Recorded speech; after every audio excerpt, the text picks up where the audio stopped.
Segunda Reyes, capítulo 17. El libro de Segunda Reyes es medio difícil, es medio confuso. ¿Saben por qué? Porque el reino está dividido en dos. Y el que lo escribió no es que ordenó. ¿Se acuerdan cómo era el nombre de los dos reinos cuando se divide? Judá y Israel. Y el que lo escribió no es que agarre y dice, bueno, Judá, todos los reyes de Judá y toda la historia de Judá, terminó Judá. Israel, toda la historia de Israel con los reyes de Israel. No, lo que ustedes se van a encontrar, y por eso es medio una lectura media difícil, es que todas las historias de estos dos reinos están mezcladas.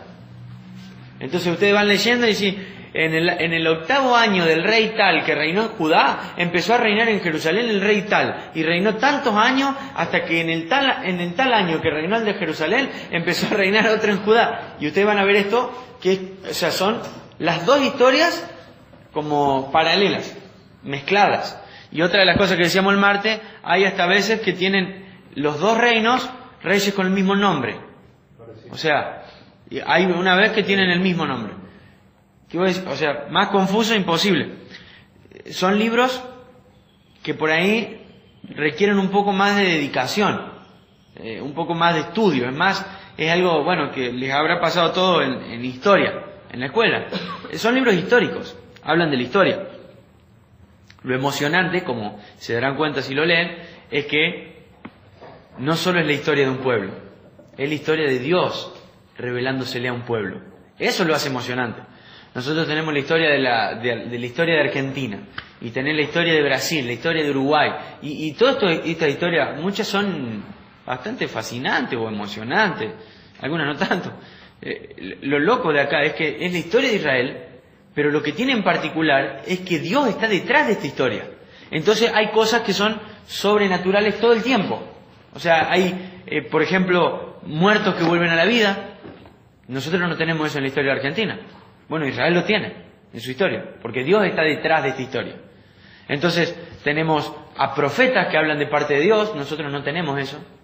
No tenemos, no es que San Martín tenía un profeta que le profetizó por dónde tenía que cruzar la cordillera de los Andes. Eso no existe, porque nosotros no éramos el pueblo de Dios. Y era lógico que Dios se revele ¿a dónde? A su pueblo, nada más.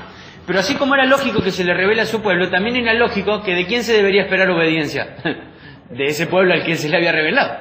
De la misma manera, ahora nosotros sí somos su pueblo, pero no estamos como antes geográficamente. Ahora, ¿cómo es el pueblo? Su iglesia. ¿Dónde está? Y donde estén ellos. La Biblia dice, donde estén 2 o 3 congregados o reunidos en mi nombre, yo estoy ahí. Esa es la ubicación geográfica de la iglesia. La ubicación geográfica de Israel es como es hasta el día de hoy. La ubicación geográfica de la iglesia es donde estemos nosotros, donde esté su palabra, donde se aprenda acerca de él, ¿no? Eso puede ser en este salón.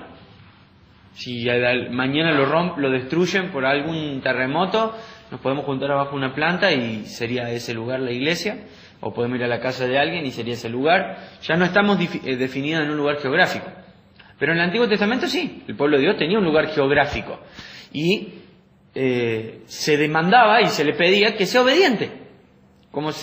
Y es lógico, Dios tenía un pueblo y Dios quería que ese pueblo sea obediente. Entonces, ¿de qué se trata estos libros? Primera Reyes, Segunda Reyes. Ustedes van a ver después, que después de Segunda Reyes, viene un libro que se llama Crónica. Primero de Crónica, segundo de Crónica, y tiene un montón de historias repetidas de reyes. Vieron que en los evangelios, cuando estudiamos los evangelios, ya que nosotros hemos estudiado los 4, varias historias las vimos varias veces. ¿Por qué? Porque Mateo la contó, Lucas la contó. Bueno, en Crónicas es exactamente igual que con Reyes. Hay la misma historia, por ejemplo, pero contada de vuelta, en otro libro. Entonces, Crónicas, primero y segundo de Crónicas, no lo vamos a ver nosotros. Porque lo que estamos viendo no es un estudio de cada libro, sino un panorama de lo que es la historia de Israel. Entonces, ¿quién fue el primer rey de todo Israel antes de que se divida? Saúl. Después, David. Salomón. Roboam. Este es el que más cuesta. Roboam. ¿Y qué pasó ahí? Se dividió el reino. Entonces hacemos división en 2. Roboam por un lado y por el otro ¿quién? Jeroboam. Bien. Roboam el sur, Jeroboam el norte. El norte de Israel, el sur, Judá. Básicamente esto. Esto es algo que tenemos que aprenderlo de memoria, porque es como, no sé, en física alguna ecuación. Tenés que aprendértela y después te va a servir para siempre. Acá pasa igual. O, por ejemplo, en matemática vos tenés que aprender que menos por menos, ¿qué es? Menos por menos más. Eso lo tenés que aprender de memoria y después te sirven todas las ecuaciones. Acá aprendemos nosotros esto. Cómo es la línea de cómo va descendiendo la historia. Entonces, ya cuando leamos la historia en nuestra casa solos, vamos a estar un poquito mejor ubicados. Cuando lea que Israel hizo tal cosa, yo ya voy a saber que no se está refiriendo a las 12 tribus, sino a ¿cuántas? ¿A cuántas? Cuando diga Israel, a 10. Y cuando diga Judá, a 2. Entonces, vamos a ver que la nación está dividida. Porque si no aprendiéramos esto, y yo les digo a ustedes, lean Segunda de Reyes, ustedes no van a... Ninguno sabría para qué lado agarrar. No entenderíamos nada. Porque te dice, y empezó a reinar en Judá, y reinó en Jerusalén. Y vos decís, ¿qué? Y los atacaron estos, y vinieron los otros. Y vos decís, te re perdés, te re mareás. Entonces, ¿qué hacemos con este panorama? Le damos un orden a la Biblia, para que nosotros nos sepamos ubicar. No vamos a hablar de todos los reyes que tuvieron Israel, que tuvo Israel después de la división. Ni tampoco vamos a hablar de todos los reyes que tuvo Judá. ¿Saben de qué vamos a hablar? Tanto hoy como el domingo. De lo que fue la destrucción de estos dos reinos. ¿Por qué? Dios había prometido algo. Le había dicho al pueblo, si ustedes no obedecen, ustedes van a ser destruidos. Si bien el reino de Dios iba a permanecer, y algo que pasa es que los reyes cambian, pero Dios no. Dios había dicho que las naciones lo iban a invadir si ellos desobedecían a Dios. Entonces, 200 años después de que se dividió este reino, la tribu de Israel, que siempre fue la más floja, va a ser conquistada. Y de eso se trata el capítulo que vamos a ver hoy. Ahora, ¿qué vamos a hablar hoy? ¿De qué vamos a hablar? ¿De cuál fue el error de por qué los conquistaron? Esto ocurrió en el 722 antes de Cristo. Eso quiere decir que esto ocurrió nada más y nada menos que hace 2700 años. Estamos estudiando una historia de 2700 años. 200 y pico de años después, el reino de Judá iba también a ser conquistado. Eso lo vamos a estudiar el domingo. Pero esto es básicamente lo que vamos a hacer. Porque si tenemos que ponernos a hablar de cada rey, nos llevaría muchísimo tiempo, y con el paso después del tiempo, no recordaríamos nada. El mayor, esto también es importante recordar, el mayor estudio de la Biblia, que más vas a recordar, va a ser no el que te cuente yo, sino el que aprendas en tu casa. Siempre. El que te aprendas vos solo, sentándote, podés usar un papel, un lápiz, y decir, bueno, tal, Reyes, después reinó tantos años, o cualquier otro libro de la Biblia. Siempre el mayor beneficio está en tu casa. ¿Por qué? Porque ahí estás vos solo, tenés tu tiempo. Acá vieron que yo tengo a lo mejor un ritmo. A lo mejor otro tiene otro ritmo. Entonces vos en tu casa, ¿qué tenés? Tu ritmo. Es igual. Versículo 1. 1 hora. Y está bien, cada uno tiene su... además del interés del libro, cada uno tiene su ritmo. Y no es malo ni un ritmo rápido ni un ritmo lento. Cada uno tiene su manera de estudiar la Biblia. A lo que voy, que lo que más te va a quedar va a ser lo que aprendas solo. Porque ahí es donde Dios te habla, personalmente. Y está bueno que sea así, porque si no, vos tendrías que depender de otro. ¿Se dan cuenta? Imagínate si si tu relación con Dios dependiera de lo que escuchás martes, jueves y domingo. Horrible. Porque no viniste una semana y tenés que esperar otra semana para que Dios te hable. Y está mal que pensemos así. Y una iglesia es fuerte cuando entiende que Dios habla a través de su palabra en nuestro hogar. Y no dependemos de una persona que hable. Obviamente, Dios usa a esa persona, pero no es nuestra fuente de revelación divina. Recuerden esto, no tenemos profetas. Acá ninguno de nosotros es profeta. Todos tenemos la misma capacidad mental, todos tenemos 24 horas, todos tenemos una Biblia. Y todos tenemos el mismo Dios. Y el mismo Dios quiere hablarnos a todos por igual. Entonces, nos ayuda esto a no decir... a no depender de lo que diga alguien, sino a cada uno buscar por su propia cuenta, investigar por su propia cuenta, empaparse de la palabra de Dios por su propia cuenta. Esto lo que hacemos es como darles un gustito. Decir, miren, esto es la Biblia. Y fíjense que nosotros, el martes, ¿se acuerdan qué pasaje dimos? Primera Reyes 18. Ahora vamos a hablar de Segunda Reyes 17. Me estoy salteando un libro entero. ¿Ven? Hay un montón de historias muy zarpadas, muy zarpadas. Yo, por ejemplo, de la vida de Elías hablé hasta cuando descendió fuego. Pero saben que no termina ahí. Si ustedes leen el capítulo 19 van a encontrarse con que la historia sigue. Si ustedes leen Primera Reyes 1 van a encontrarse que la historia sigue. Capítulo 2 que la historia sigue. Ahí pasan cosas como por ejemplo Elías que es llevado en un torbellino de fuego al cielo. Pasan cosas como que le sigue el lugar a Elías como profeta se llama Eliseo. Eliseo muere y viene por ejemplo hay otra persona que muere y tiran el cadáver de ese muerto a donde estaba el cadáver de Eliseo y ¿saben lo que pasó? El muerto volvió a la vida. Cosas así. Elías con su manto que abrió el mar. Un montón de historias así, muy zarpadas, muy grosas, que involucran animales, ríos, un montón de cosas que están mortales para estudiarla cada uno y ver el poder de Dios. Y otra de las cosas que vamos viendo es esto. Siempre la palabra de Dios se cumple. Ese podría ser el resumen del Antiguo Testamento. Dios cumple su palabra. Y el Nuevo Testamento, ¿cómo comienza? Las primeras palabras de Jesús fueron así. El tiempo se ha cumplido.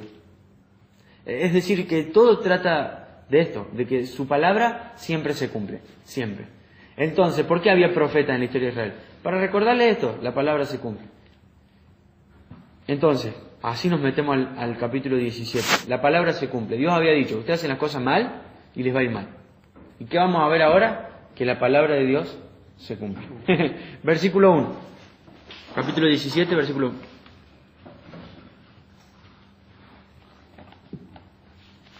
Oseas, hijo de Ela, comenzó a gobernar Israel durante el año 12 del reinado de Acaz en Judá. Y reinó en Samaria 9 años.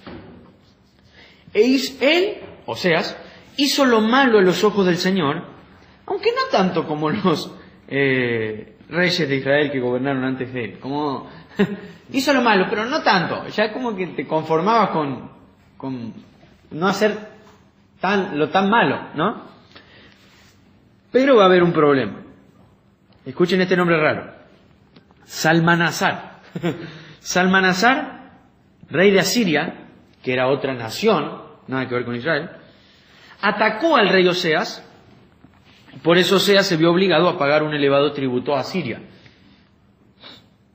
Sin embargo, Oseas dejó de pagar el tributo anual y conspiró contra el rey de Asiria al pedirle a So, rey de Egipto, que lo ayudara a liberarse del poder del rey de Asiria. Cuando el rey de Asiria descubrió la traición, tomó a Oseas por la fuerza y lo metió en la cárcel. Hasta ahí. Tenemos 3 reinos. A ver quién se da cuenta cuál. Primero Israel. Asiria y Egipto. Bien, los asirios atacaron a Israel. Y había una buena opción que se hacía, era, no los destruimos, tienen que pagarnos tributo, o sea, tienen que pagarnos a nosotros. ¿A qué les hace recordar esto de pagar tributo? A Roma en la época de Jesús. Cuando Jesús nació, Israel estaba gobernada por los romanos. Pero eso no significa que los romanos habían hecho esclavo a todos. No, simplemente te pedían que vos le pagues un tributo. Supongamos que Argentina es conquistada por Brasil. Y eso no significa que nosotros nos volvemos esclavos con cadenas o cosas así, sino que se te aumenta algún impuesto.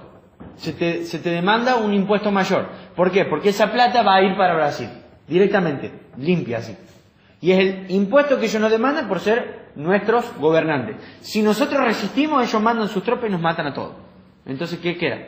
Bueno, le pagamos el tributo. Esto fue lo que pasó.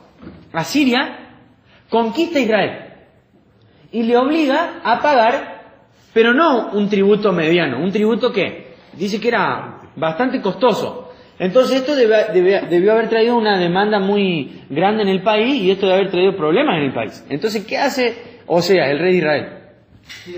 Pide ayuda al rey de Egipto sin que nadie se entere para conspirar y atacar a Siria y poder destruirlo y poder vencerlo. Así ellos dejan de pagar. Le salió mal la jugada, se arriesgó y le salió mal. Y el rey de Asiria se enteró. Entonces, cuando el rey de Asiria se enteró, ¿qué hizo? Agarró a Osea, al rey de Israel, y lo metió en la cárcel. Y acá comienza el problema, versículo 5. Entonces, ya con el rey preso, imagínate vos tener a tu rey preso, ¿no? Entonces el rey de Asiria invadió todo el territorio y sitió la ciudad de Samaria durante 3 años. Samaria era la capital de Israel. Es decir, es como que ataquen a Argentina y este país invada la ciudad entera de Buenos Aires, donde hay mayor porcentaje de población.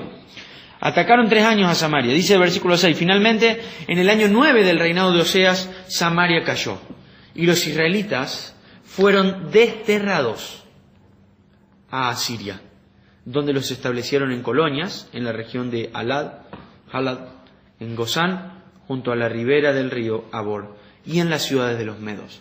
Acá aparece la primera palabra clave, destierro. ¿Qué es esto? Que te quiten de tu tierra, que te saquen de tu tierra. Esto no es muy loco, porque no es que acá los israelitas huyeron, los están sacando a la fuerza. No es como gran cantidad de nuestros antepasados, de la mayoría de los argentinos, vinieron, por ejemplo, muchos huyendo de la guerra en Europa y cosas así. Esta gente no es que sale huyendo, esta gente es quitada por medio de los asirios y llevados a su misma tierra. Imagínense el laburo de esto. O sea, se quita de una nación a miles de personas. Los más pobres eran asesinados directamente, porque no te servía. Ellos decían, no me sirve un pobre. Veían y llevaban gente, a lo mejor, por ejemplo, un herrero, gente que hacía cosas, que trabaje. O sea, te llevaban y te establecían en sus colonias allá, en sus ciudades, y fuiste, te olvidaste de tu nación, te olvidaste de tu familia. Es durísimo lo que está pasando acá. Ahora podemos decir que esto es lo peor que está viviendo Israel en toda su historia. La tribu, la parte de las 10 tribus. Fue una desgracia. Imagínense que ocurra esto a nivel nacional en Argentina, por ejemplo. Que invadan, no sé, ¿qué nos podrían invadir? Los rusos. Brasil, que nos lleve Brasil, no los chilenos. Lo peor que nos pase sería que nos lleven los chilenos. Pero imaginémonos, vamos a hablar de una potencia mucho mayor. Supongámonos los rusos, que vienen con todos sus 200.000 barcos, no sé, y invaden a toda la nación. Recuerden que esto no es una invasión miren que duró 3 años, donde ellos empezaron a sitiar. O sea, fue un tiempo largo. Imagínense lo que debe haber sido esos 3 años como nación, donde vos estás todo el tiempo siendo invadido. Durísimo, fierísimo, horrible. Ahora, imaginémonos que esto pasa en el 2018. Iba a decir 2017. 2018. Israel es como el Israel actual, pero está dividida en Israel y Judá. Y nosotros nos enteramos, supongamos que los rusos conquistan a Israel y se lo llevan a la tribu, a su zona. Nosotros desde Argentina, ahora tenemos está todo televisado, tenemos todas las noticias. Israel es capturada, Israel es conquistada. Podríamos tranquilamente decir, che, pero este no era el pueblo de Dios. Porque ellos decían que era el pueblo de Dios. Che, pero este no es el pueblo que fue liberado de los egipcios cruzando un mar como por tierra seca. Ustedes saben que en esta época en Israel todas las naciones del mundo sabían lo que había pasado ¿sabían que Israel, por ejemplo, había cruzado el mar como por tierra seca? ¿Sabían que Dios, por ejemplo, se manifestaba en una columna de nube y en una columna de fuego y en una nube? ¿Sabían eso? Todas las naciones sabían esto, ¿eh? ¿Sabían que, por ejemplo, tenían profetas que revelaban la palabra de Dios? ¿Sabían que tenían la ley de Dios? Imagínense cómo habrán visto las otras naciones esto. Por ejemplo, imagínate cómo lo vio esto el loquito este de lindo nombre, ¿cómo que se llamaba? Salmanasar. Estoy conquistando al pueblo de Dios. Ellos tranquilamente hasta podrían haber dudado de la existencia de este Dios. Además, los asirios tenían sus dioses. Ahora, a esto voy. Imaginémonos cómo está quedando Dios, ¿no? Está quedando como diciendo, ¿este no es la nación de Dios? ¿Este no es el pueblo de Dios? Entonces, ¿cómo? Un Dios débil. Un Dios débil, un Dios que no cuida a su pueblo, un Dios que falta a su palabra. Podría parecer así a simple vista, ¿no? Qué tragedia la que está viviendo Israel. Conquistado. Ahora, fíjense esto, no fueron solamente invadidos, los echaron de su tierra. Volvamos a Génesis, cuando le dice a Abraham, te bendeciré, te daré una tierra. ¿Qué pasa? Dios está rompiendo su pacto. Es lo que podría pensar también cualquier israelita. Y para no dejar ninguna clase de dudas, el versículo 7 empieza así. Semejante desgracia, terrible desgracia, ocurrió a los israelitas porque rindieron culto a otros dioses. Es decir, el problema no es Dios, el problema es Israel. Eso es lo que, y a partir de este versículo, hasta como por lo menos 13 o 14 versículos más, el escritor de Reyes, que no sabemos quién fue, se va a encargar de darnos los detalles de por qué fue que ocurrió esta semejante desgracia. Porque ¿de qué nos sirve a nosotros la historia? Para no cometer el mismo error. Entonces, semejante desgracia ocurrió a los israelitas. Punto número 1, porque rindieron culto a otros dioses. Pecaron contra el Señor su Dios, quien los había sacado a salvo de Egipto y los había rescatado del poder de Faraón, rey de Egipto. ¿Qué se vuelve a recordar a lo largo de todo el Antiguo Testamento una y otra vez? Que Dios es un Dios que libera, es un Dios que salva. Y el pueblo es un pueblo que se rebela. Siempre pasa esto. ¿Cómo tenemos que aprender nosotros? Dios nos ha liberado, Dios nos ha rescatado, Él nos ha salvado, Él nos ha dado a su Hijo. Nosotros no tenemos que rendir culto a otros dioses, no tenemos que tener nuestro corazón dividido. ¿Se acuerdan lo que dijo, lo que le dijo Elías, que vimos el martes, lo que le dijo Elías al pueblo de Israel antes de construir el altar? ¿Hasta cuándo van a estar entre dos pensamientos? Con un pie en un lado, con un pie en el otro. Y si hay algo que aprendemos en el Antiguo Testamento es acerca de la santidad de Dios, de que Dios es santo y que Él pide que el pueblo también sea santo. Y está dispuesto a castigar de una manera severa solamente para mostrar que Él es santo y que no juega con el pecado. Entonces, podríamos decir entonces ahora, ¿por qué le está pasando esto a Israel? Y acá tenemos la respuesta. ¿Sabe por qué le está pasando esto a Israel? Porque Israel abandonó a Dios. ¿Y sabe lo que pasa cuando abandonas a Dios? Dios te abandona. Es una realidad en toda la Biblia. Dios abandona al que lo abandona. Es verdad, esto va junto con la realidad de que Él es misericordioso, de que Él nos vuelve a perdonar todo el tiempo. Pero no podemos tampoco omitir esta verdad. Dios abandona al que lo abandona. Y esto lo podemos ver en la historia de Israel. Decimos, y sin embargo, ya vamos a ver más adelante, en las próximas semanas, que si bien este pueblo va a ser desterrado, ¿saben qué va a pasar? Va a volver. Entonces, ¿qué volvemos a ver ahí? La misericordia. ¿Pero qué vemos acá? El juicio. ¿Qué es el juicio? Es que Dios castiga el pecado. Y que Él no quiere que el pueblo de Israel, y obviamente ahora no quiere que su iglesia, tenga su corazón dividido. ¿Estará mal que pida esto? ¿Qué opinan? ¿Estará mal que Él pida que nuestro corazón solamente le pertenezca a Él? ¿Tendrá derecho a pedir esto? Todo el derecho. ¿Y tendremos nosotros la necesidad de obedecer esto? También. Entonces, pecaron, dice, contra el Señor su Dios, y encima que Él los había rescatado. Es como que está poniendo el énfasis el versículo 7 en esto. Israel es un pueblo que ha disfrutado de la bendición de Dios. Israel es un pueblo que ha disfrutado de los beneficios de Dios. Y encima que disfrutaron de los beneficios de Dios, se apartaron de Dios. Entonces es una necedad. Es una necedad que yo me aparte de Dios al haber escuchado lo que Cristo hizo por mí en la cruz. Ese es el mayor pecado. El mayor pecado es que yo escuche lo que Jesús hizo en la cruz por mí y aún así vivir como yo quiero.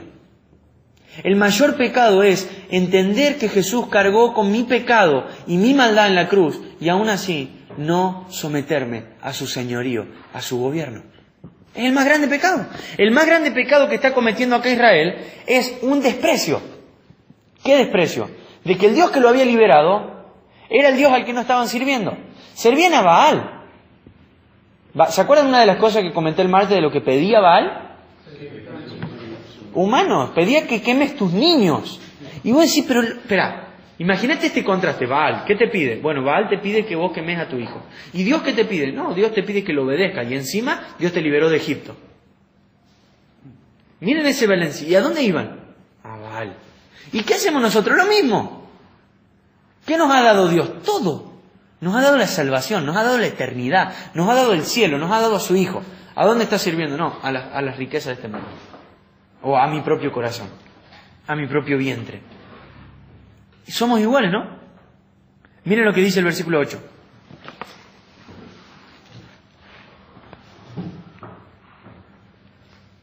Habían seguido las prácticas de las naciones paganas que el Señor había expulsado de la tierra de su paso, así como las prácticas que los reyes de Israel habían introducido. Los israelitas también habían hecho muchas cosas en secreto que no eran agradables al Señor su Dios. Se construyeron santuarios paganos en todas las ciudades, desde el puesto de avanzada más pequeño hasta la ciudad amurallada más grande. Dos cosas. La primera es que ellos quisieron ser como las naciones. ¿Se acuerdan? Cuando pidieron un rey, ¿cuál fue el problema? ¿Queremos un rey? Un rey dice, como las otras naciones. El problema no era que ellos pedían un rey, el problema era que querían vivir igual que el mundo. Ahí está el problema grande, y acá es cuando la iglesia pierde su poder, cuando la iglesia quiere ser igual que el mundo. La iglesia nunca puede ser igual que el mundo, porque es un reino diferente. La Biblia dice que el reino del mundo está gobernado por Satanás, y el reino de Dios está gobernado por Dios. Esos son los... ¿Está bien? ¿Está bien?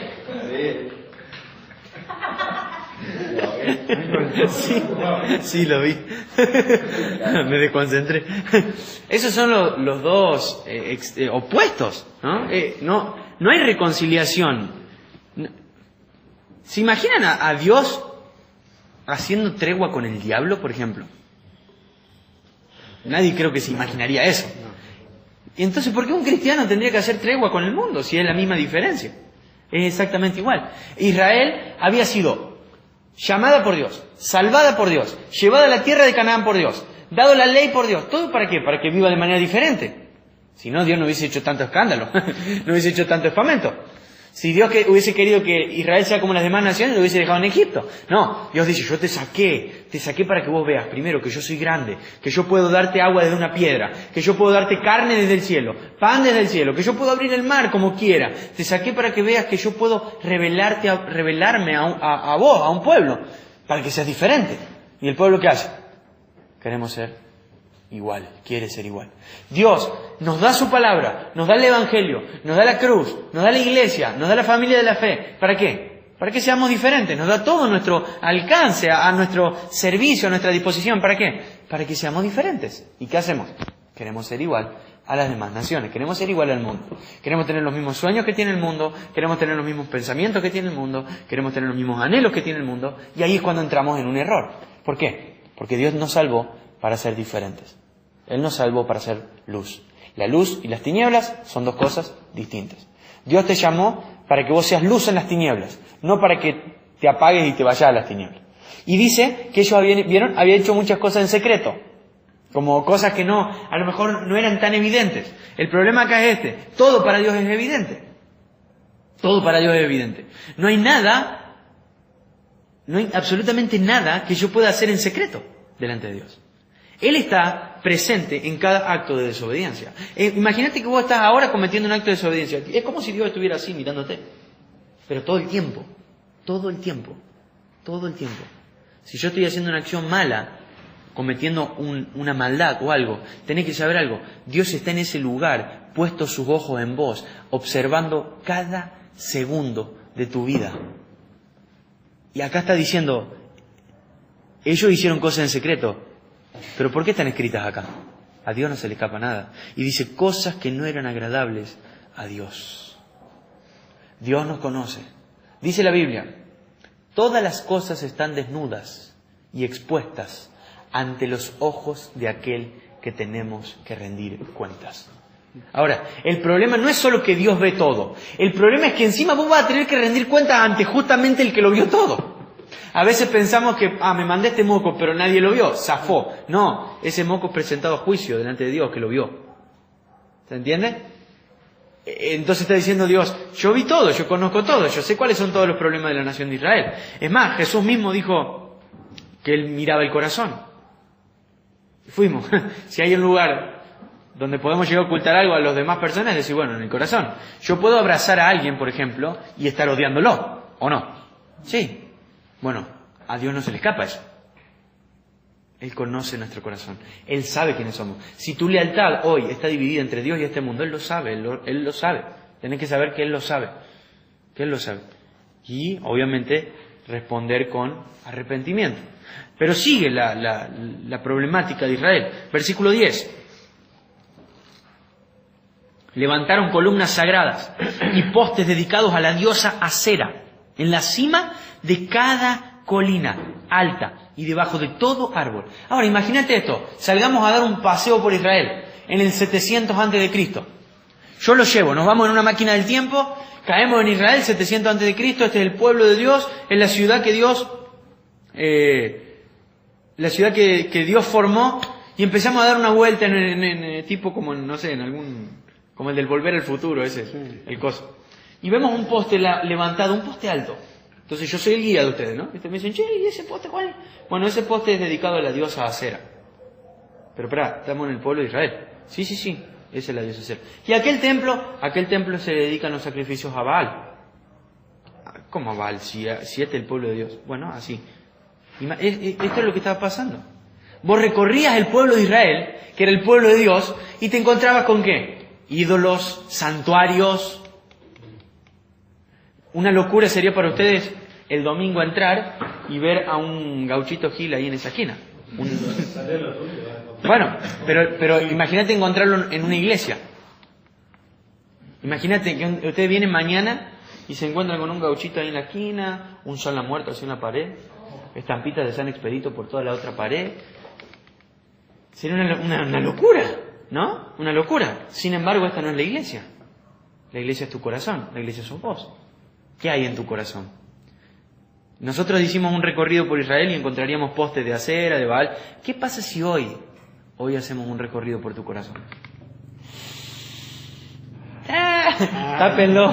Decía un predicador, ¿qué pasa si enganchamos nuestro corazón a un cañón, a un proyector, y se reproduce todo lo que hay? Qué tema, ¿no? Qué problema. Qué problemón. Imagínate si cada pensamiento tuyo es puesto en un proyector. Nadie querría ver eso. De ninguno. ¿Por qué? Nosotros somos ahora el pueblo de Dios. ¿Y cómo estaba el pueblo de Dios ahora? Destrozado. Si alguien ve tu vida, si alguien inspecciona tu vida, si alguien se da una vueltita por tu vida, debería ver a Dios. Esa es la enseñanza detrás de esto. Debería ver a Dios. Obvio, va a haber pecado. Y mientras más nos acerquemos a una persona, más pecado vamos a ver. Pero a la larga y en contraste y de una manera, entendiendo la vida de una manera completa, debería ver a Dios. Debería ver a Dios. Tu motivación, tu interés, debería verse que es Dios. Y es verdad, quizás se encuentre con algún que otro templito. Y vos deberías estar trabajando para destruirlo. Trabajando para destruirlo. Quiero que sepan esto. Tanto ustedes como yo tenemos templos dentro de nuestro corazón. Hay altares en nuestro corazón. Hay ídolos en nuestras vidas. Y nuestra tarea es trabajar para que sean destruidos, derribados. Para que si alguien se da una vuelta por nosotros, encuentre más de Dios. Cada vez más de Dios, ¿no? Entonces, si alguien pasaba por Israel, se iba a pegar un susto bárbaro, ¿no? Imaginémonos si Moisés volviera a la vida. Moisés no entró a la tierra prometida. Imaginémonos Josué, ¿se acuerdan Josué, que fue la época de conquista? David. Si volvían a la vida, morían al toque al ver cuán horroroso era la situación del pueblo. Ídolos, postes, altares, dice en los lugares altos. Y fíjense qué interesante lo último que leí al final del 10. Debajo de todo árbol frondoso. Idolatría. Todo el tiempo. Algo nos está diciendo este texto a nuestros corazones, ¿no? Versículo 11. Ofrecieron sacrificios en todas las cumbres de las colinas, tal como lo hacían las naciones que el Señor había expulsado de la tierra de su paso. O sea, hicieron sacrificios exactamente igual que los que ofrecían las otras naciones. Estaban siendo iguales a los demás. Así que el pueblo de Israel había hecho muchas cosas perversas, con lo que provocó el enojo del Señor. Y claro, ahora leemos, después de leer estos versículos, volvemos a leer los primeros que fueron conquistados, y vos decís, bueno, era hora. Ya no es pobre Israel. Ya decís, y ya era hora. Si lo que menos tenía esta nación era algo de Dios. Si vos dabas una vuelta por esta nación era un desastre. Era una porquería espiritual. Era lo que Dios llamó en un momento, era una prostitución. Estaba Israel prostituida. Porque fue creada para Dios y estaba entregándose a otros ídolos. Una prostitución. ¿Saben que hay un momento en la historia donde Dios le dice a Israel que es peor que una prostituta?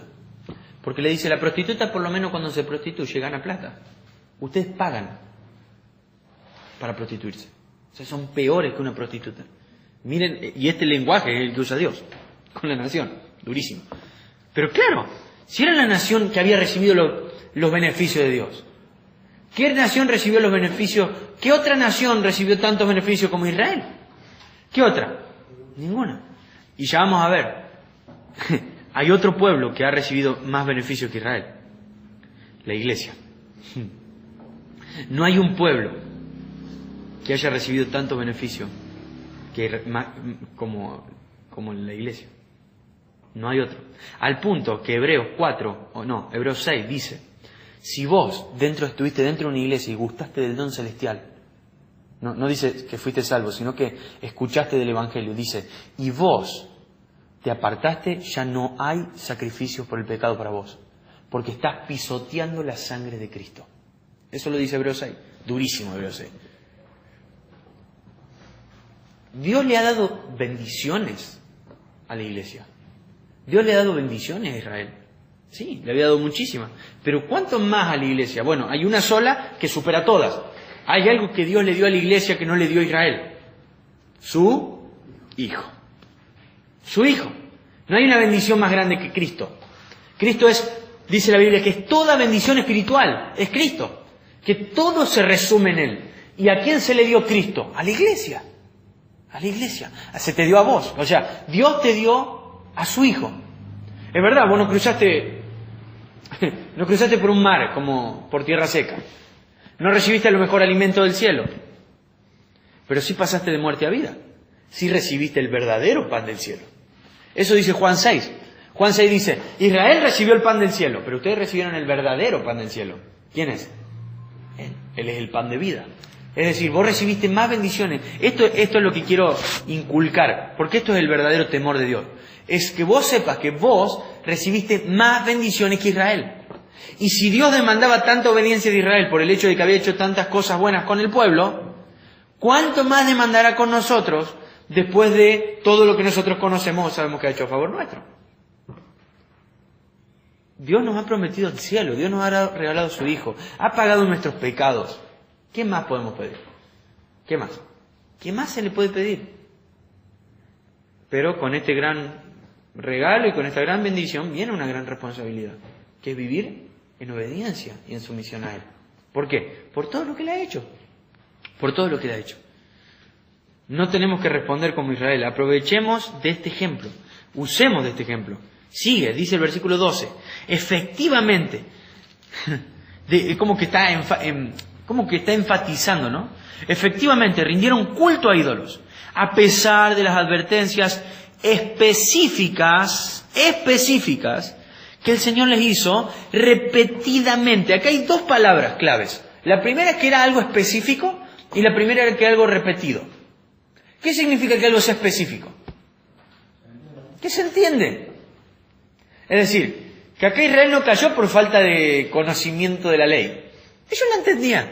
Primero, ¿por qué la entendían? Por dos cosas. Porque Dios se la había dejado clara, específicamente. Y segundo, ¿cuál es la otra palabra que aparece a lo último? Algo repetido. O sea, era clara y era repetitiva. O sea, como que Dios no te deja excusas. Ah, Señor, pasa que no lo entendía mucho. ¿Seguro? Hace 2 años que estás estudiando la Biblia. Martes, jueves, domingo. ¿Seguro? No, pasa que lo aprendí una vez nomás. ¿Seguro? Hemos repetido. Sí. Si hay algo que hemos hecho en estos últimos 2 años es repetir cosas, ¿no? Repetitivamente, de manera específica, de manera clara. Sin embargo, dice que Israel servía a los ídolos una y otra vez. Versículo 13, miren eso. Una y otra vez. El Señor envió a profetas, a sus videntes, para dar a Israel y a Judá las siguientes advertencias. O sea que encima que les había dado la palabra clara, encima que les había dado la palabra repetida, enviado a profetas. Y escuchen lo que decían los profetas. Apártense de sus malos caminos. ¿Eso saben qué significa? Lo vamos a traducir en una sola palabra. ¿Cuál es? A ver quién se da cuenta. Dejen de vivir de la mala forma. Sí, y en una palabra. No, arrepiéntanse. Cambien su vida.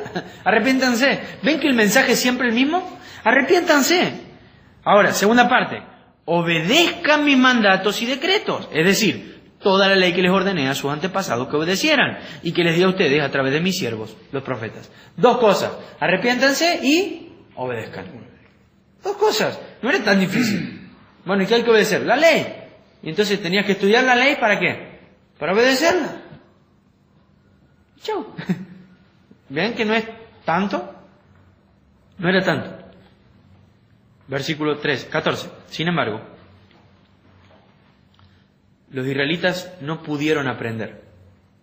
¿Dice eso el texto? ¿Vieron que no dice? Ahí, bueno, si dice no pudieron aprender, voy a decir, bueno, un punto para Israel. No, dice no quisieron escuchar. De vuelta, el problema no estaba en Dios. No estaba nunca en que Dios no fue claro. No estuvo nunca en que Dios no fue repetitivo. No estuvo nunca en que Dios, por ejemplo, no mandó a ningún profeta. Todo esto vemos que lo hizo. ¿Ven la misericordia de Dios? Porque si nosotros leemos solamente los primeros 6 versículos, que fue lo que leí al principio, decimos, bueno, che, Dios, un poco de piedad con Israel. Pero ¿qué pasa? Nosotros estamos en 2 Reyes 17. Esta historia viene larga. Han pasado años. Hace 200 años que se dividió el reino. Ya van entre 8 y 9 reyes de Israel, o más. Y todos estaban haciendo las cosas mal. 200 años. 200 años de la división. Y después, si seguimos para arriba, mal y mal. Si Dios, bueno, su paciencia también se termina. Su misericordia muchas veces se corta. Y está bien que Él castigue, porque está mostrando su justicia. Mandó profetas, mandó videntes, que eran más o menos lo mismo. Y todo diciendo esto, apártense de sus malos caminos.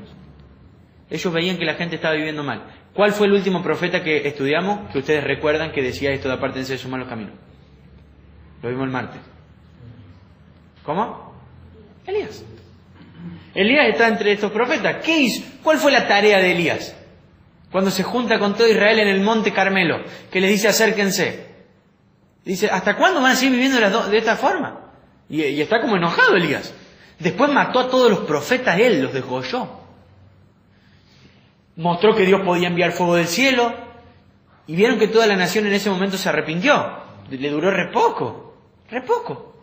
Volvió a hacer la cosa mal. Y vos decís, che, loco, una y otra vez Israel, ¿qué onda? Entonces también la historia del Antiguo Testamento es esto, un Dios misericordioso y un pueblo rebelde.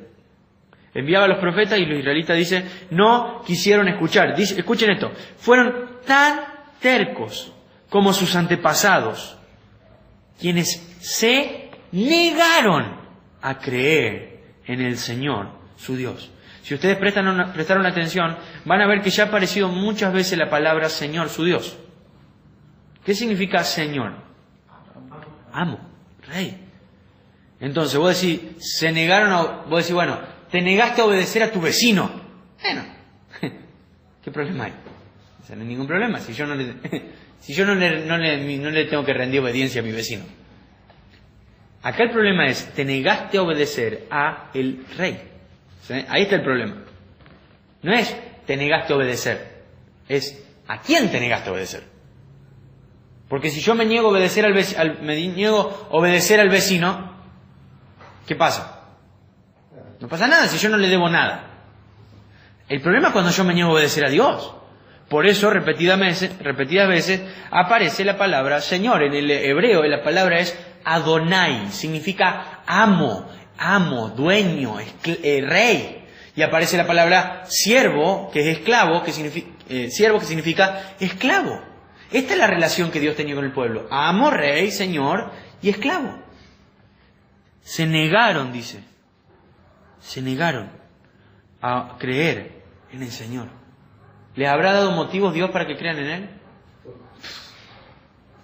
Versículo 15. Rechazaron sus decretos y el pacto que Él había hecho con sus antepasados y despreciaron todas las advertencias. Aparecen palabras muy fuertes acá, escuchen. Apareció la palabra despreciaron. Apareció la palabra rechazaron.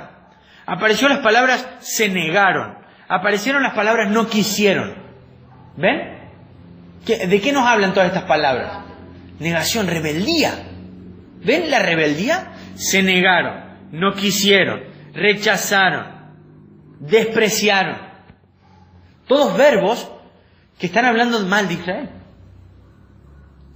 Qué feo sería que aparezca esto en nuestras vidas, ¿no? ¿Cómo es la vida de tal? Bueno, mira, él desprecia la palabra de Dios. ¿Por qué? Porque no la lee. Él rechaza la palabra de Dios. ¿Y por qué? Y porque no la practica. Qué fuerte. Porque nosotros estamos estudiando la historia de Israel, pero recuerden esto, no somos mejores que Israel. Esto es algo que debemos recordar vez tras vez. No somos mejores que Israel. Se negaron, rechazaron, no quisieron, despreciaron toda su advertencia. Dice, rindieron culto a ídolos inútiles, por lo cual ellos mismos se volvieron inútiles. Durísimo, durísimo. Dice, rindieron culto a ídolos inútiles. Bueno, si haces eso quedas como un inútil. Si vos le entregás tu vida a Dios, quedas como una persona sabia, quedas como una persona inteligente y lógica. Ahora, si vos vivís solamente para vos o para este mundo, quedás como una persona tonta, necia, inútil.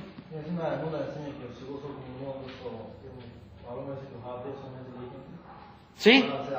¿Sí? Quedás como bien visto. ¿Por qué? Y porque vivís para vos. Y como te dice el mundo y como te enseña la sociedad, el importante sos vos. Primero vos. Primero está tu felicidad, primero estás vos. Y la Biblia dice, no, primero está Dios. Y después están los otros. Y después estás vos. Dice, se rindieron a ídolos inútiles. Y eso los volvió inútiles. Dice, siguieron el ejemplo de las naciones vecinas, desobedeciendo el mandato del Señor de no imitarlas. Versículo 16. Los israelitas rechazaron todos los mandatos del Señor su Dios, de vuelta la palabra Señor, e hicieron, escuchen esto, 2 becerros de metal. Levantaron un poste dedicado a la diosa Cera y rindieron culto a Baal y veneraron, escuchen esto, a todas las fuerzas del cielo. Es como la Iglesia Católica adorando a los santos. Qué terrible, ¿no? Y escúchenlo del 17. Si ustedes pensaron que esto era malo, no leyeron el 17. Dice, hasta sacrificaron a sus hijos y a sus hijas en el fuego. Consultaron con adivinos, practicaron hechicería, se entregaron por completo al mal, con lo cual provocaron el enojo del Señor. Escuchen, esto es una descripción del pueblo de Dios. Si ustedes leyeran el versículo 17 solo, así, si yo les mandara, por ejemplo, por WhatsApp solo el versículo 17, así, sin decirle que está en la Biblia ni nada, y yo te digo, adivina de quién está hablando, ustedes me podrían decir, no sé, de alguna nación pagana, estará hablando de Egipto, estará hablando de Asiria, estará hablando de Roma, no sé. Y si ustedes leen todo el capítulo, ¿de quién está hablando? De nada más y nada menos que el pueblo de Dios. Cuando los padres deberían estar enseñándole la ley a sus hijos, los estaban tirando al fuego. Cuando los padres deberían estar leyendo la palabra de Dios, estaban consultando a divinos. Cuando los padres deberían estar sacrificando en el templo los sacrificios que Dios había demandado, estaban practicando la hechicería. Cuando el pueblo debería estar siendo luz y sal, viviendo y agradando a Dios, estaban, dice, entregados por completo al mal. No somos diferentes a ellos. Terrible al punto del que cayó el pueblo de Israel. Terrible. Por eso les digo que estamos viendo lo que sería el fondo de la nación de Israel. Judá estaba más o menos como tambaleando. Aguantó 200 años más y después lo conquistaron. Tarde o temprano cayó. Israel cayó primero porque Israel vino haciendo las cosas mal desde antes, desde temprano. Pero durísimo. Ahora, volvemos a leer de que los conquistaron y bueno, hermano, estaban haciendo las cosas mal posta. O sea, llegar al punto de sacrificar a tus hijos en el fuego, que era lo que pedía Baal.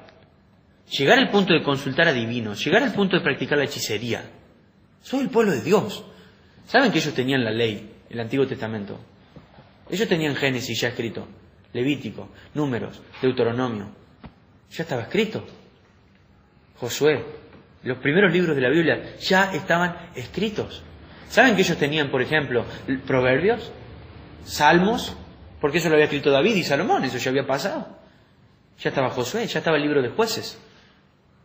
Reyes no estaba porque obviamente la historia está ocurriendo.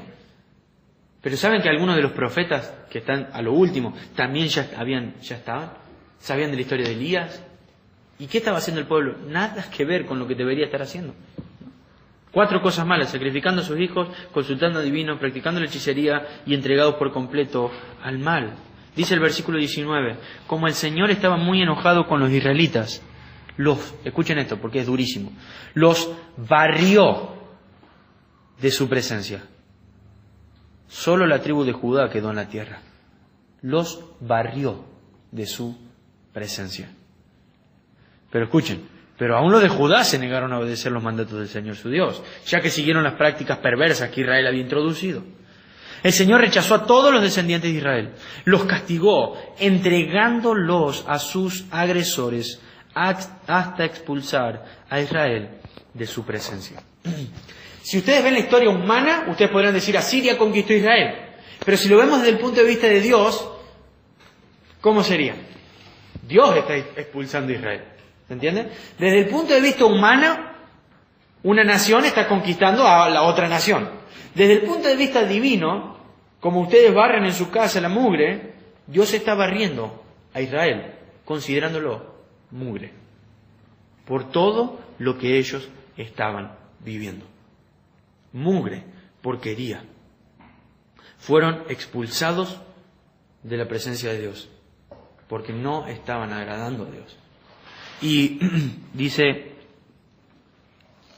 el versículo 21, pues cuando el Señor, de vuelta, arrancó a Israel del reino de David, los israelitas escogieron a Jeroboam, hijo de Nabat, como su rey.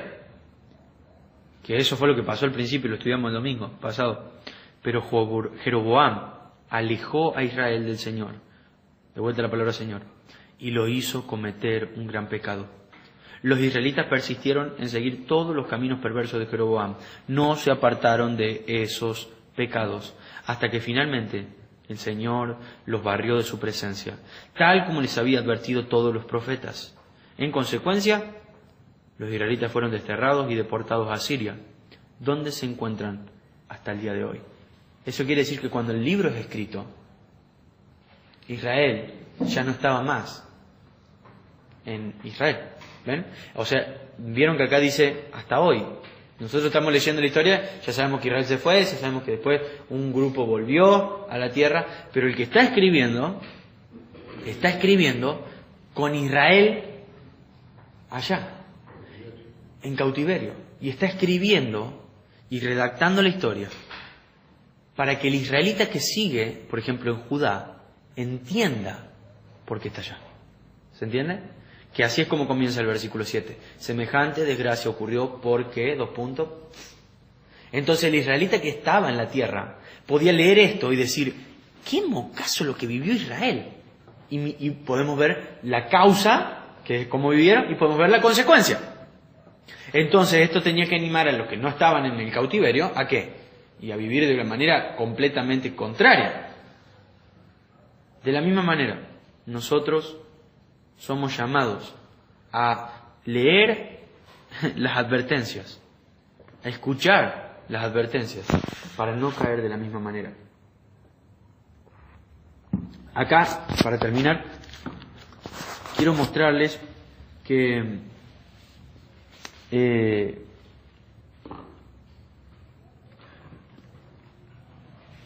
si nosotros desobedecemos a Dios, las consecuencias no van a ser que van a conquistar Israel. O sea, nuestros problemas no van a ser geográficos como los que tuvo Israel. Nuestros problemas van a ser completamente espirituales, netamente espirituales. Si nosotros tenemos dos maneras de ver esto. La primera es esto: si nosotros somos cristianos, hijos de Dios, si hemos sido salvados por Cristo, no hay posibilidad de que nos perdamos. ¿Se entiende? Esto es una verdad enseñada a lo largo de todo el Nuevo Testamento. Por eso, si yo leo esta historia, tenemos que saber primero esto: si yo soy cristiano, verdadero hijo de Dios, no tengo que vivir con el miedo a que si desobedezco, en algún momento Dios pueda como barrerme de su presencia. Eso para evitar algún malentendido que pueda surgir. Eso es lo primero. Lo segundo es que puede que alguno de ustedes no sea cristiano y esté teniendo la posibilidad de escuchar y escuchar la palabra de Dios, pero no se quieran arrepentir y por lo tanto ahí sí Dios los barra de su presencia. Eso puede pasar. ¿Cómo Dios te barre de su presencia? Bueno, no te permite más la posibilidad de arrepentimiento y te deja que vos vivas tu vida como quieras, según tus pecados, según tus juicios, ¿no? Entonces, estudiando esta historia, nosotros tenemos que saber las dos verdades. Si yo soy cristiano, si yo estoy en Cristo, si yo he sido salvado, yo no me pierdo. Yo no puedo perder mi salvación. Nadie me va a arrebatar de las manos de Dios. Soy el pueblo de Dios, pero con el sello del Espíritu Santo dentro. Eso quiere decir que nadie me va a apartar. Pero de ahí surge otra pregunta. ¿Sos cristiano? ¿Sos verdaderamente un cristiano? ¿Sos verdaderamente un hijo de Dios? ¿Te has arrepentido de tus pecados? ¿Le has pedido perdón al Señor por tus pecados? Si tu respuesta es sí, me voy a la otra. ¿Hay un cambio en tu vida? ¿Ocurrió un cambio en tu corazón? ¿O seguís como Israel? Porque acá Israel, ¿podemos decir que tuvo un arrepentimiento verdadero Israel? Acá. Para nada, ¿no? Si tu vida es como la de Israel, es porque no estás en Cristo. Es porque no sos cristiano. Solamente venías a la iglesia y por lo tanto necesitas un arrepentimiento genuino y un arrepentimiento verdadero. Por eso deriva esas preguntas. Y volviendo a lo otro, si no sos cristiano, tenés que saber algo. Dios es rico en misericordia y Él demanda, dice la Biblia, a todos los hombres en todo lugar que se arrepientan, que cambien su manera de vivir, que cambien su corazón y se vuelvan a Él creyendo en lo que Cristo hizo en la cruz, pagando nuestros pecados. Entonces, si vos estás lejos de su presencia, hoy es el día de salvación. Hoy es el tiempo de salvación. Hoy es el momento en el cual nosotros podemos acercarnos a Él y arrepentirnos de nuestros pecados. Porque quizás vos estás viviendo como en el versículo 23 estaba viviendo Israel. Miren lo que dice el 33.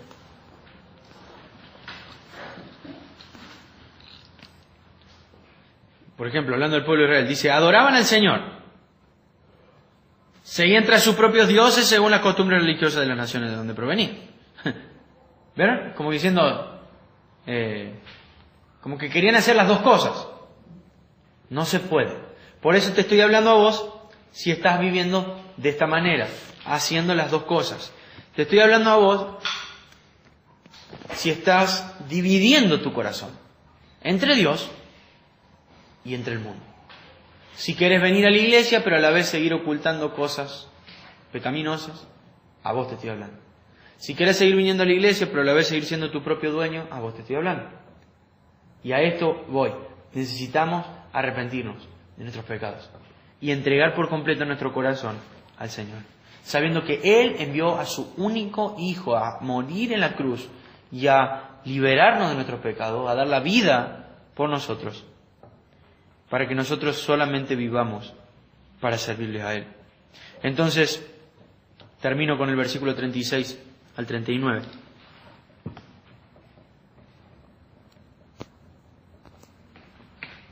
Dice, en cambio, adoren solo al Señor. Adoren solo al Señor, quien los sacó de Egipto con gran fuerza y brazo poderoso. Lo vamos a cambiar. Quien los libró del poder del pecado por medio de la cruz. Escuchen esto. Inclínense solo ante Él y ofrezcan sacrificios únicamente a Él. En todo momento asegúrense de obedecer todos los decretos, las ordenanzas, las instrucciones y los mandatos que Él escribió para ustedes. No deben rendir culto a otros dioses. 38. No olviden el pacto que hice con ustedes y no rindan culto a otros dioses. De vuelta. 39. Adoren solo al Señor, su Dios. Él es quien los librará de todos sus enemigos. Clarito, ¿no? Adoremos solo a Dios. Y adoración es que vos lo veas a Él como lo único que necesitas. Y es que vos le rindas tu corazón a Él. A Él. Le pido a Dios que ustedes no sean como el versículo 40. Dice, sin embargo, la gente no quiso escuchar y siguió sus prácticas antiguas. Así que si bien los nuevos residentes adoraron al Señor, también rendían culto a sus ídolos y hasta el día de hoy sus descendientes hacen lo mismo. Fue una bola cíclica que nunca se pudo solucionar. ¿Por qué? La gente no quiso escuchar, siguió su vida antigua. Y le ruego a Dios que no sea esta en nuestras vidas, sino que, lo que dice el 39, adoremos solo al Señor. Lo que dice el 36, adoremos solo al Señor. Lo que dice el 37, que sea en todo momento, que sea en todo lugar. Dios espera de cada uno de nosotros una adoración genuina, un corazón entregado a Él, y ha hecho lo suficiente. Vieron que cuando Él demanda siempre cosas en el Antiguo Testamento, les recuerda el rescate que tuvieron de Egipto, siempre. De la misma manera, cuando Él demanda cosas de nosotros, Él nos recuerda la cruz. Él nos recuerda que nos ha enviado a su único Hijo a morir por nosotros. Y después de eso dice, ahora adórenme de corazón. Yo sé que muchos de ustedes no lo están haciendo así, y por eso se lo estoy diciendo. Yo conozco la vida de ustedes. Yo sé quién adora a Dios y quién no. Porque de la misma manera que se podía pasear por Israel y ver los postes de acera y ver los templos de Baal, de la misma manera puedo pasear por la vida de cada uno y podemos mutuamente cada uno pasear por la vida del otro y sabemos qué es lo que ocupa el primer lugar en el corazón de cada uno. Y Dios nunca, jamás, en ninguna época, ni siquiera en esta, jamás espera el segundo lugar. Siempre esperó el primero. Lo esperó de los apóstoles, lo esperó de los profetas, lo esperó de cualquiera, hasta de los niños. Siempre el primer lugar es para Él. Y eso significa adorarlo solamente a Él. Es que ames al Señor tu Dios con todo tu corazón, con toda tu mente, con toda tu alma, con todas tus fuerzas. Y a tu prójimo como a ti mismo. Es que Cristo sea el centro de nuestra vida. Es que Él sea el motor de nuestro andar. Y todo lo que hagamos, lo hagamos para su gloria. Sabemos las consecuencias de no hacerlo. Lo tenemos en este capítulo. Sabemos las consecuencias de vivir una vida incrédula. Lo tenemos en el Nuevo Testamento, el infierno. Lo sabemos. Por eso debemos rendirnos ante Él. Y inclinar nuestro corazón ante Él en arrepentimiento, en fe y en caminar en santidad. Cambiar nuestra conducta, cambiar nuestro corazón. Él va a darnos de su Espíritu. Y vamos a poder agradarle con todo lo que somos, solo porque Él va a estar obrando en nosotros, ¿sí? Vamos a orar para terminar y pedirle a Dios que esto sea una realidad en nuestras vidas, ¿no? Que podamos pasar de las palabras a la práctica. Sería lindo ver santidad en todos nosotros.